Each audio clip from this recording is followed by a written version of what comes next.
Your lungs are pulling in jagged, burning gasps of air, but the oxygen is doing absolutely nothing to stop the dark, tunneling spots forming at the edges of your vision. You are dragging a 200-pound medical casualty dummy backward through ankle-deep sucking mud. You are wearing over 70 pounds of wet body armor, ammunition, and tactical webbing. The heavy nylon drag strap is physically cutting into the meat of your hands. Your heart is violently hammering against the inside of your ribcage at over 180 beats per minute. You have been running, crawling, and dragging for the past 20 minutes in the blistering heat of a Virginia summer. The instructor walking casually next to you clicks his stopwatch and screams the command. You drop the dummy. You throw your exhausted, trembling body into the dirt, pull your heavy sniper rifle into your shoulder, and stare through the optic. Downrange at exactly 500 yards is a steel plate the size of a silver dollar. You have exactly 10 seconds to calculate the wind, suppress the violent tremors shaking your hands, and squeeze the trigger. If you miss, you wash out of the FBI hostage rescue team selection. Your body is screaming in absolute biological panic, but you must forcefully command your heart to pause, and you must take the shot precisely between the beats. Welcome back to the briefing. If you are newly assigned to this operational grid, let me establish the baseline. I am a retired officer from the United States Special Operations community. I spent the better part of 2 decades executing direct action, unconventional warfare, hostage rescue, and foreign internal defense in denied, highly hostile territories that will never officially appear on your evening news broadcasts. Because of the active, classified non-disclosure agreements locked in windowless vaults at the Pentagon, my face remains completely redacted and my name is permanently off the grid. The military gave me a profound, highly lethal skill set, but it took its pound of flesh in return. My skeletal structure is a roadmap of titanium hardware. My joints are degraded to bone-on bone, and I carry the localized nerve damage of a long, violent career. The Department of Veterans Affairs sends a disability check every month to offset the physical destruction, but I am not here to rattle a tin cup. I am an officer. I was raised to lead, and I firmly believe in working for my keep. This channel operates on a strictly enforced operational trade. I give you the raw, unfiltered, classified reality of modern warfare and elite tactical training. I break down the grueling psychology, the lethal physics, and the institutionalized suffering that Hollywood directors, video game designers, and military recruiters deliberately hide from the public. In exchange, I simply ask for your engagement. You hit the subscribe button, you smash the like button, and you drop a comment down below. That engagement feeds the YouTube algorithm, it keeps this channel airborne, and it allows me to stay fiercely independent while delivering this intelligence directly to you. If you can respect that trade, then lock and load. We have a highly elevated, biologically punishing movement ahead of us today. Today, we are moving away from the slow, agonizing stealth of the traditional sniper stalk. We are stripping away the luxury of time and the comfort of a resting heart rate. We are examining the most physically brutal, adrenaline-fueled evaluation in the Tier 1 sniper community. We are going to deconstruct the curriculum used by the FBI HRT, the Army Special Forces, and the elite counterterrorism units to filter out shooters who cannot control their own biology. We are stepping onto the firing line of the sniper stress shoot. To understand the necessity of the stress shoot, you must first understand the fatal flaw of standard marksmanship training. If you go to a civilian shooting range on a Saturday afternoon, you will see people shooting incredibly tight, mathematically perfect groups on paper targets. They are lying on comfortable foam mats. They are taking slow, deep breaths. Their heart rate is resting comfortably at 65 beats per minute. Their central nervous system is completely calm. That environment is a sterile laboratory condition. It has absolutely zero correlation with the reality of combat. In a real-world urban combat scenario, a sniper does not slowly walk to their firing position, set up their rifle, and sip a cup of coffee. A sniper might have to sprint up 6 flights of concrete stairs wearing a massive rucksack. They might be taking incoming machine gun fire. A teammate might be screaming on the radio. When they finally reach the window and drop their rifle onto the ledge, their physiology is in a state of absolute catastrophic overdrive. The military and the elite federal law enforcement agencies recognize that a sniper who can shoot a perfect score with a resting heart rate is completely useless if they miss the target when their heart is pounding. Therefore, they design the stress shoot, a gauntlet engineered specifically to push the human cardiovascular system to the point of failure, and then demand absolute surgical precision. Let us analyze the exact physics and the biology of the stress shoot gauntlet. The event usually begins at 2 in the afternoon during the hottest part of the day. The candidate is wearing full tactical gear. The helmet traps the heat radiating from the skull. The heavy ballistic plates compress the chest cavity, physically restricting the lungs from fully expanding. The instructor blows the whistle. The candidate must sprint 2 miles. This is not a jog. The time standards are draconian. Sprinting in boots and heavy armor drastically alters human biomechanics. The heavy weight drives the knees into the hard earth with massive kinetic force. The heart rate rapidly climbs from a resting 70 beats per minute, surging past 140, hitting 160, and entering the red zone. The body burns through the readily available adenosine triphosphate, ATP, in the muscle cells in the first 10 seconds. It then transitions to anaerobic glycolysis, breaking down glucose without oxygen. The byproduct of this emergency energy production is lactic acid. The lactic acid rapidly accumulates in the quadriceps and the calves, dropping the pH level of the muscle tissue. The legs begin to feel like they are filled with wet concrete. But the run is just the entry fee. Immediately following the run, the candidate drops into the mud for the low crawl. They must drag their body and their heavy sniper rifle under barbed wire for 100 yards. The mud creates immense suction, acting as a massive friction brake against their body armor. Then comes the dummy drag. The candidate must grab the heavy nylon straps of a 200-pound casualty sled and drag it backward. Because they are pulling dead weight backward, they cannot use the efficient forward-driving muscles of the legs. They must use the lower back, the forearms, and the grip. The forearms engorge with blood. The grip strength begins to completely fail. The heart rate hits maximum capacity, often exceeding 180 beats per minute. At this exact moment of absolute physical failure, the candidate is ordered onto the firing line. Well, they have 10 seconds. Let us deeply examine the biological warfare happening inside the sniper's body as they drop behind the scope. The sympathetic nervous system is entirely in control. The brain has registered the extreme physical exertion as a life-or-death survival situation. The adrenal glands have dumped a massive payload of epinephrine and cortisol directly into the bloodstream. First, look at the eyes. When the amygdala triggers the fight-or-flight response, the pupils dilate massively to let in more light and detect peripheral threats. But precision marksmanship requires foveal vision, the ability to focus sharply on a tiny, specific point. Because the pupils are dilated, the sniper's vision is physically blurred. They look through the highly magnified optic, and the crosshairs look like thick, fuzzy, vibrating ropes. Second, look at the hands.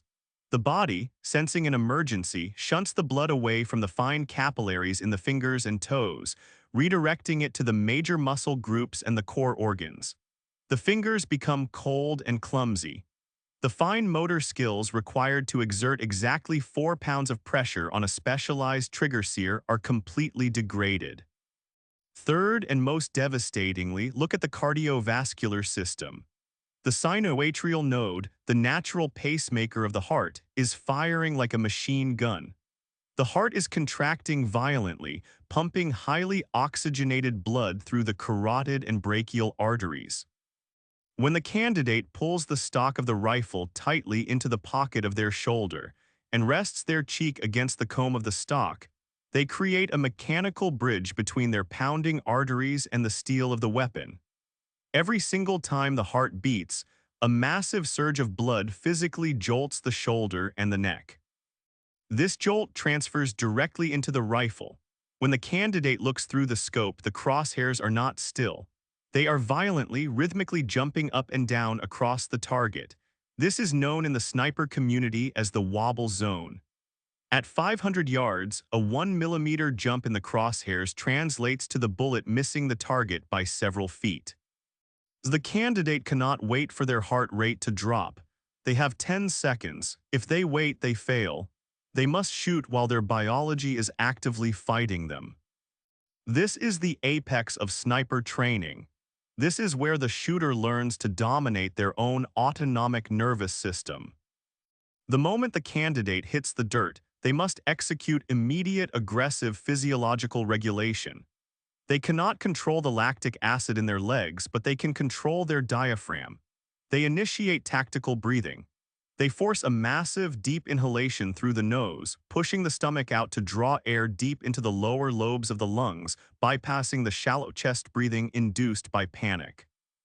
This deep diaphragmatic breath physically stimulates the vagus nerve. The vagus nerve is the main component of the parasympathetic nervous system, the rest and digest countermeasure to the fight or flight response. By manually stimulating the vagus nerve, the sniper is sending a chemical command to the brain to release acetylcholine, which actively forces the heart rate to slow down. It will not drop to a resting rate in 10 seconds, but it might drop from 180 to 150. And that subtle deceleration is exactly what the sniper needs. Now the sniper must execute the most difficult mechanical action in marksmanship, the heartbeat shot. The candidate looks through the scope. The crosshairs are bouncing. Thump, the crosshairs jump high above the target. Thump, the crosshairs bounce back down. The sniper cannot fight the bounce. If you try to muscle the rifle and hold it still against the force of your own pulse, you will introduce lateral tension and the bullet will pull horizontally. You must completely relax your grip and accept the vertical bounce. You must let the rifle ride the wave of your pulse.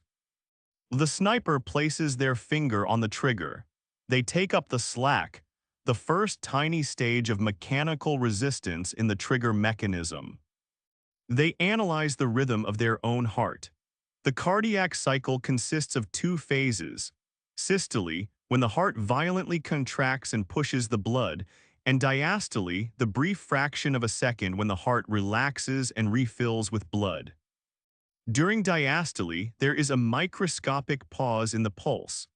For a fraction of a millisecond, the violent bouncing of the crosshair stops, and the rifle naturally settles at the very bottom of its vertical movement. The sniper adjusts their body position, their natural point of aim, so that the crosshairs rest dead center on the target during that exact momentary pause at the bottom of the bounce. The clock is ticking, 5 seconds left.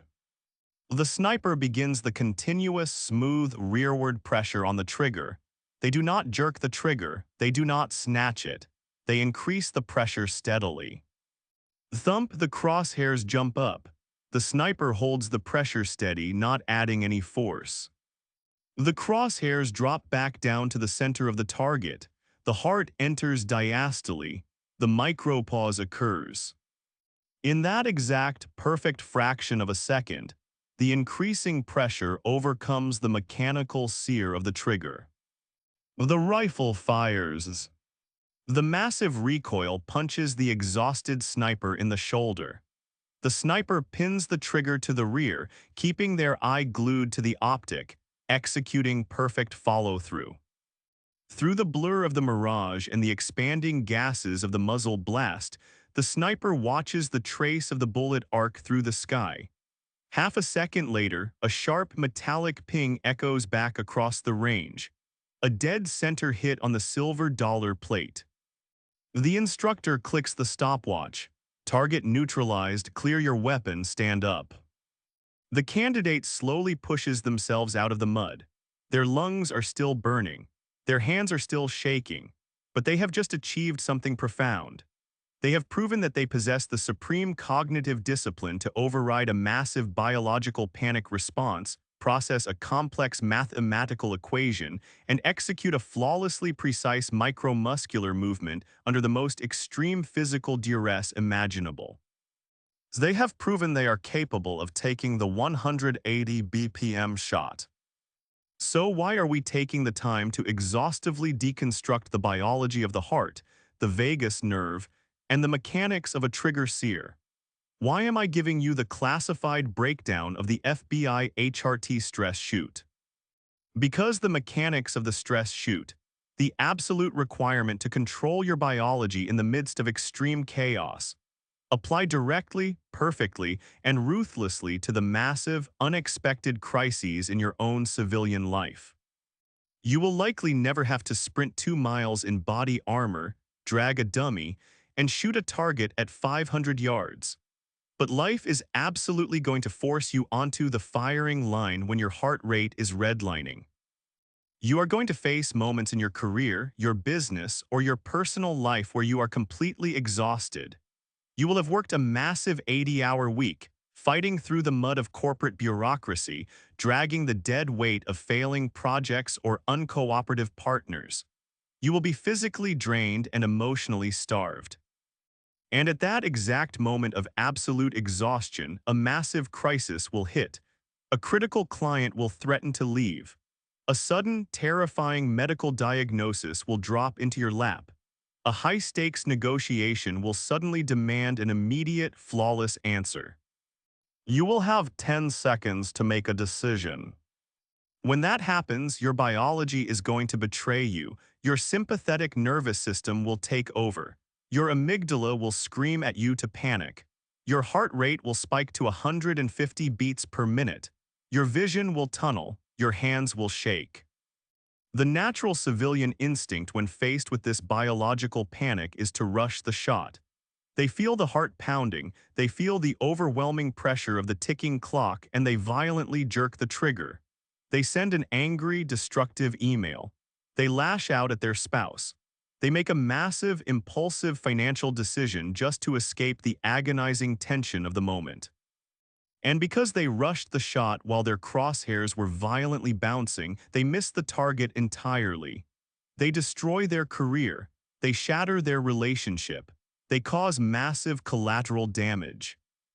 The lesson from the Tier 1 sniper is the absolute power of autonomic regulation. When you find yourself on the firing line of a life crisis and your heart is beating out of your chest, you must stop. You must force the deep, diaphragmatic breath. You must manually stimulate the vagus nerve and command your central nervous system to slow down. You cannot eliminate the chaos and you cannot completely stop the pulse, but you can control your reaction to it. Do not fight the bounce of the crosshairs. Accept that the environment is highly volatile. Accept that you are terrified. Acknowledge the wobble zone. But you must find the pause between the beats. You must find that fraction of a second of intellectual clarity, the diastole of the crisis, where the chaos momentarily settles. That is where your natural point of aim must be locked. When you find that pause, you apply steady, smooth pressure to the problem. You make the hard decision cleanly. You execute your plan without jerking the trigger. You must become a person who is exceptionally dangerous in a crisis.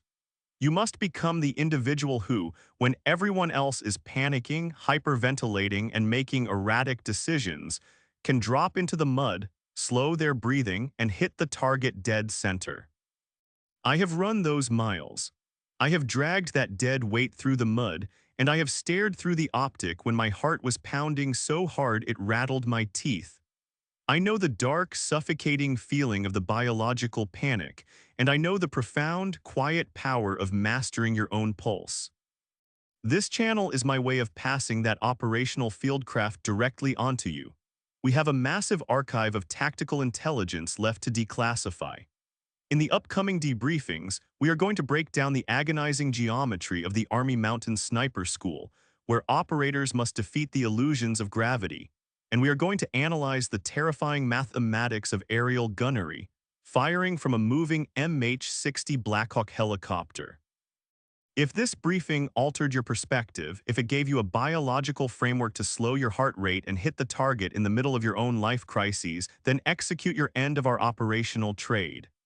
Smash that subscribe button, leave a like on the video, It costs you absolutely $0, but it is the critical fuel that keeps this channel operational, independent, and completely clear of the censors.